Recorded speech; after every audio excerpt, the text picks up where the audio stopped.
स्वागत है आपका आपके अपने YouTube channel Kanishka English classes में। फ्रेंड्स, आज मैं लेके आया हूँ आपके लिए बहुत ही शानदार एक टॉपिक जिसको हम कहते हैं sexist and non sexist language. Friends, आपके दिमाग में अगर कोई गलत थॉट आ रहा है तो प्लीज़ अभी बता दीजिए, क्योंकि ऐसा कुछ नहीं होने वाला है। तो चलिए शुरू करते हैं हमारे आज इस इंटरेस्टिंग टॉपिक को। सबसे पहले बात कर लेते हैं what is sexist language. Friends, अक्सर डिबेट्स या किसी पॉलिटिकल न्यूज़ या किसी टर्म्स में लैंग्वेज में यूज़ होता है कि जब हम किसी व्यक्ति विशेष को पॉइंट आउट कर देते हैं, जैसे कि किसी पुरुष को बता दिया या किसी महिला को अकेला बता दिया, तो कभी कभी डिबेट हो जाते हैं कि यार क्या केवल एक डॉक्टर एक महिला ही हो सकती है या एक पुरुष ही हो सकता है।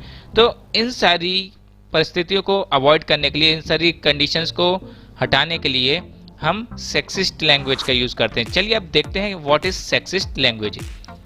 अंग्रेजी में कभी कभी विशेष शब्दों के प्रयोग से किसी के प्रति, विशेषतः स्त्रियों के प्रति, पक्षपात व्यक्त हो सकता है। जैसे कि फॉर एग्जाम्पल, अगर कोई व्यक्ति कहता है कि वह एक बहुत अच्छा डॉक्टर है, इसी वर्ड को, इसी सेंटेंस को अगर आपको इंग्लिश में कहना है तो you will say he is a very good doctor.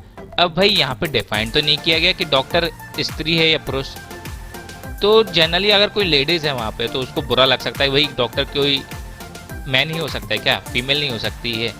तो इन्हीं सब चीज़ों को अवॉइड करने के लिए हम सेक्सिस्ट और नॉन सेक्सिस्ट लैंग्वेज का यूज़ करते हैं। चलिए कुछ एग्जाम्पल की मदद से समझते हैं, जिससे कि आपको बहुत ही अच्छे तरीके से समझ में आएगा।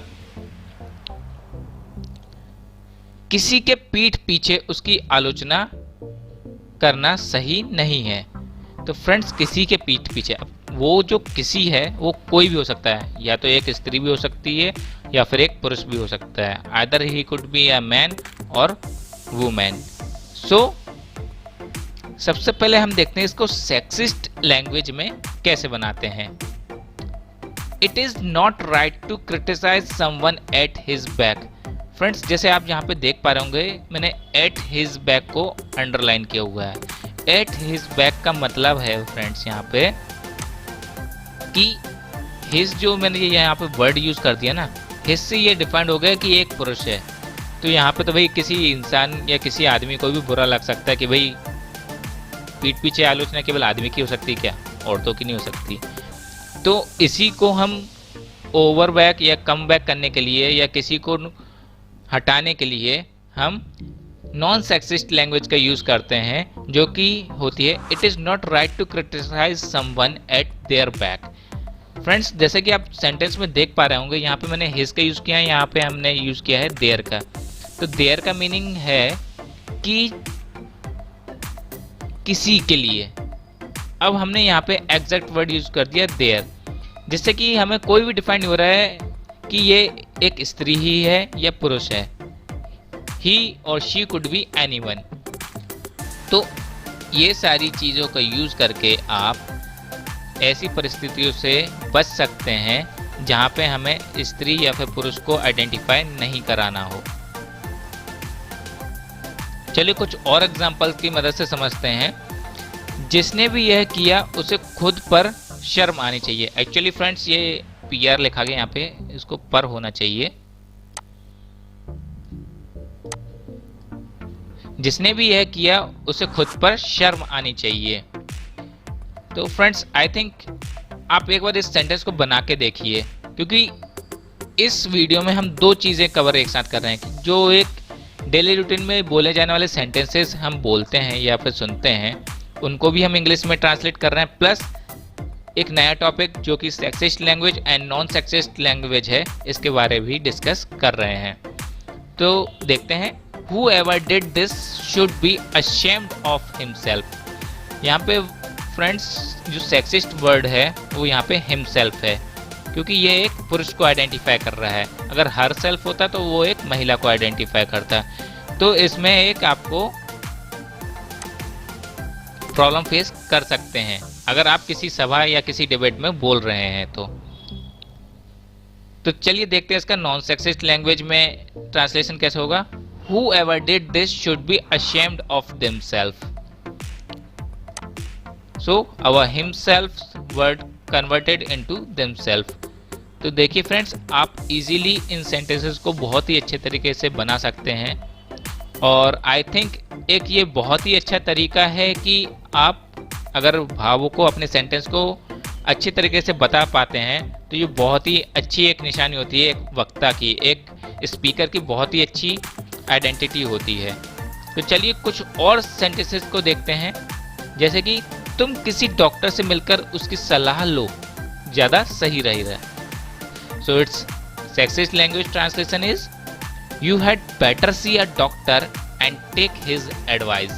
अब भाई यहाँ पे ये बोल सकते हैं कि भाई डॉक्टर क्या केवल पुरुष ही हो सकता है, महिला नहीं हो सकती। तो भाई डॉक्टर तो कोई भी हो सकता है, either it could be a man और women. So it's non sexist language translation is you should better see a doctor and take their advice. मनुष्य असहाय है, sexist language man is helpless या फिर मैन काइंड इज हेल्पलेस। तो भाई यहाँ पे मैन ही क्यों आएगा? क्या कभी महिला असहाय नहीं हो सकती क्या? ऐसा आपसे कहा जा सकता भैया? तो दोस्तों, इन सारी कंडीशंस को बचने के लिए ही हम सेक्सिस्ट और नॉन सेक्सिस्ट लैंग्वेज के टॉपिक को पढ़ रहे हैं। तो इसको बहुत ही अच्छे तरीके से समझिएगा और मैंने किस सेंटेंस में कहाँ पे कैसा यूज़ किया है इसको ज़रूर अच्छे से समझिएगा। तो भाई मैन ही क्यों? चलिए देखते हैं इसका नॉन सेक्सिस्ट लैंग्वेज में। Humanity is helpless, human kind is helpless. तो भाई मनुष्य के लिए ह्यूमैनिटी या ह्यूमन काइंड ही यूज करें तो ज़्यादा बेटर रहेगा। भाई इतना वजन कोई भी नहीं उठा सकता। भैया वेट लिफ्टिंग में तो वुमेन भी जाती हैं और मैन भी जाते हैं, भाई कोई भी उठा सकता है। तो it's sexist language is no man can lift so much weight. भाई मैन ही क्यों, वुमेन भी नहीं उठा सकती क्या? तो चलिए देखते हैं non sexist language. No one can lift so much weight. So here our sexist and non sexist language word is man and no one.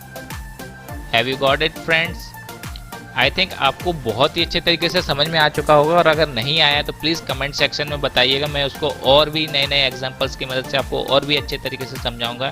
और कोई भी नया टॉपिक अगर आप पढ़ना चाहते हैं तो प्लीज़ प्लीज़ प्लीज़ फ्रेंड्स, आप मुझे ईमेल भी कर सकते हैं या फिर कमेंट बॉक्स में भी कमेंट कर सकते हैं। तो मैं वही टॉपिक पढ़ाऊँगा जो आपको इंटरेस्ट है या आप जो भी पढ़ना चाहते हैं। प्रदूषण एक कृत्रिम समस्या है। Pollution is a man made problem. क्यों भाई, प्रदूषण क्या क्या केवल मैन ही कर रहे हैं क्या, वुमेन नहीं कर रहे हैं? तो नॉन सेक्सिस्ट लैंग्वेज में इसका ट्रांसलेशन होगा pollution is an artificial problem. जो कृत्रिम वर्ड यहाँ पे जो यूज किया तो वो वहाँ पर हमने मैन मेड की जगह पे आर्टिफिशियल का यूज किया है, जिसका रियल मीनिंग होता है कृत्रिम। So friends, thank you so much for watching my video. If you like it, please subscribe our channel